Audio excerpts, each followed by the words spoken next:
Saudara-saudariku terkasih, kita berjumpa dalam program Katekese Online Paroki Belinyu melalui pendalaman bacaan Injil Harian.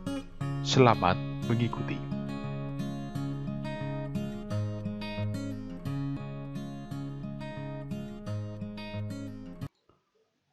Pewartaan Sabda Tuhan dikutip dari Injil Lukas pasal 4 ayat 31 sampai 37. Kemudian Yesus pergi ke Kapernaum, sebuah kota di Galilea, lalu mengajar di situ pada hari-hari Sabat. Mereka takjub mendengar pengajarannya, sebab perkataannya penuh kuasa. Di dalam rumah ibadat itu ada seorang yang kerasukan setan, dan ia berteriak dengan suara keras, "Hai engkau Yesus orang Nazaret, apa urusanmu dengan kami? Engkau datang hendak membinasakan kami? Aku tahu siapa engkau, yang kudus dari Allah." Tetapi Yesus menghardiknya, katanya, "Diam, keluarlah daripadanya." Dan setan itu pun menghempaskan orang itu ke tengah-tengah orang banyak, lalu keluar daripadanya dan sama sekali tidak menyakitinya. Dan semua orang takjub, lalu berkata seorang kepada yang lain, katanya, "Alangkah hebatnya perkataan ini, sebab dengan penuh wibawa dan kuasa, ia memberi perintah kepada roh-roh jahat, dan mereka pun keluar." Dan tersebarlah berita tentang dia kemana-mana di daerah itu. Demikianlah Injil Tuhan.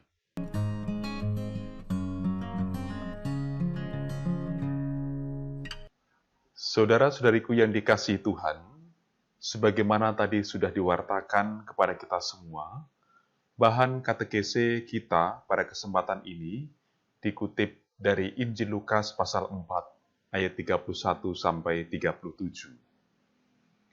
Melalui petikan perikop Injil ini, kita mendapat informasi tentang orang-orang Kapernaum yang sepintas terkesan bersikap menerima Yesus jauh lebih baik daripada orang-orang Nazaret.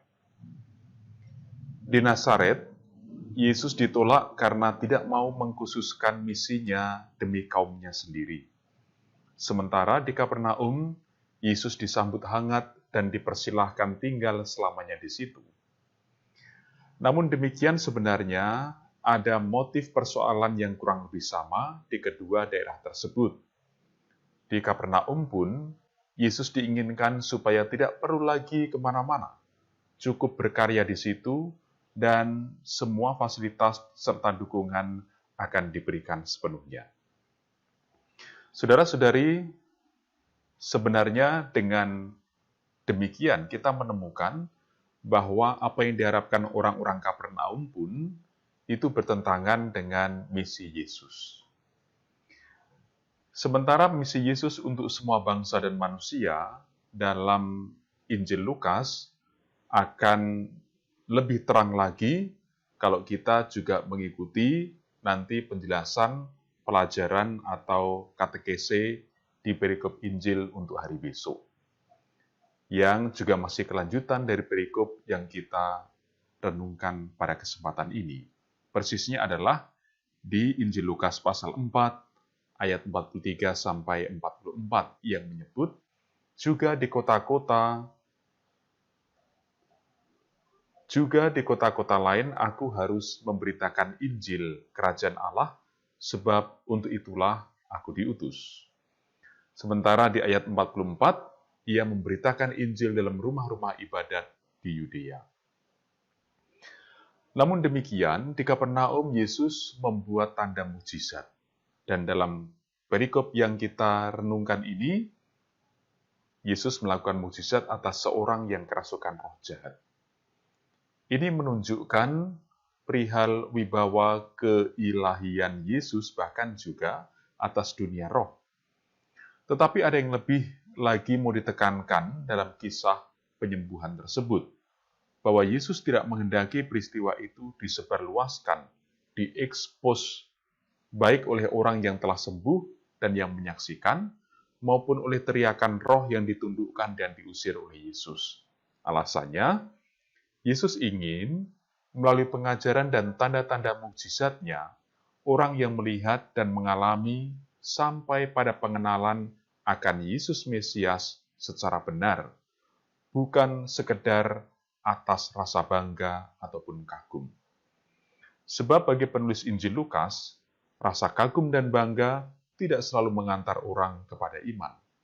Kita diingatkan dengan kisah Yesus ditolak di Nazaret pada pasal 4 ayat 22. Setelah mereka kagum dengan wibawa mengajar Yesus, tapi kemudian mereka ingat Yesus ini adalah salah seorang dari kita. Ia anak tukang kayu. Dia adalah anaknya Yusuf. Saudara-saudariku, mendalami perikop ini sangat menarik. Karena kita jadi tahu, ternyata supaya bisa memiliki pengertian yang benar tentang Yesus Kristus, tidak cukup hanya dengan rasa bangga karena menjadi murid Kristus. Demikian juga tidak mungkin bagi kita mengandalkan hikmat manusia, yang dalam bahasa Rasul Paulus disebut dengan roh dunia. Atau juga lebih jelasnya, dalam 1 Korintus pasal 2 ayat 13, Rasul Paulus menegaskan, yang kita butuhkan adalah hikmat Allah, yaitu pikiran Kristus, atau juga dengan istilah roh Allah.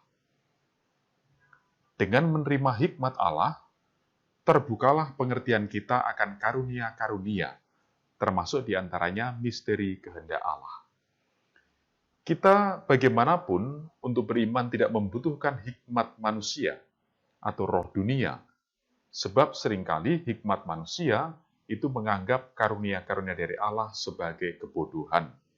Dan lagi pula, hikmat manusia tidak akan pernah sanggup memahami misteri karunia Allah. Silahkan dicek dalam 1 Korintus pasal 2 ayat 10 sampai dengan 14. Saudara-saudariku yang terkasih, mari kita lihat pengalaman kehidupan kita. Kita bangga menjadi murid Yesus? Ya, bangga. Karena saya mengenal Yesus adalah anak Allah yang hidup. Dia yang telah mengorbankan hidupnya untuk keselamatan dan penebusan umat manusia. Dia yang penuh kasih, pengampunan, dan lain sebagainya. Cerita yang bisa kita katakan kepada orang lain tentang Yesus. Tetapi saudara-saudariku, dalam saat-saat berat, dalam kondisi-kondisi di mana kita merasa pada situasi yang menyesakkan, dalam kondisi pahit kehidupan, apakah rasa bangga kita itu menggerakkan kita untuk kemudian sampai pada beriman yang total, penyerahan diri kepada Yesus? Acap kali justru, banyak orang berpikir mana jalan pintas, jalan yang segera bisa membuatnya keluar dari sesuatu yang membuatnya tidak menyenangkan itu. Lalu apa yang dilakukan? Pergilah dan mencarilah ia orang pintar, ahli nujum.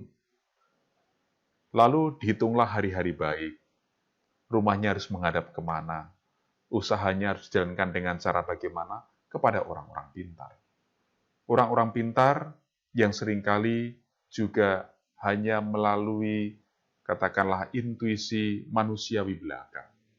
Bahkan untuk urusan orang-orang yang telah meninggal pun, tidak jarang orang-orang Kristiani juga masih berpikir seolah itu bisa dimanipulasi sebagaimana orang mengakali untuk berbagai macam urusan manusia.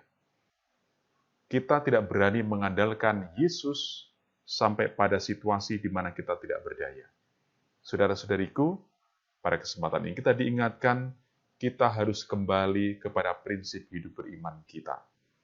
Percayalah kepada Kristus dalam situasi baik ataupun buruk, sebab Ia tetap setia memelihara kehidupan kita. Semoga kehidupan Anda bersama dengan keluarga senantiasa dalam pemeliharaan rahmat Allah yang Maha Kuasa. Demi nama Bapa dan Putra dan Roh Kudus. Amin.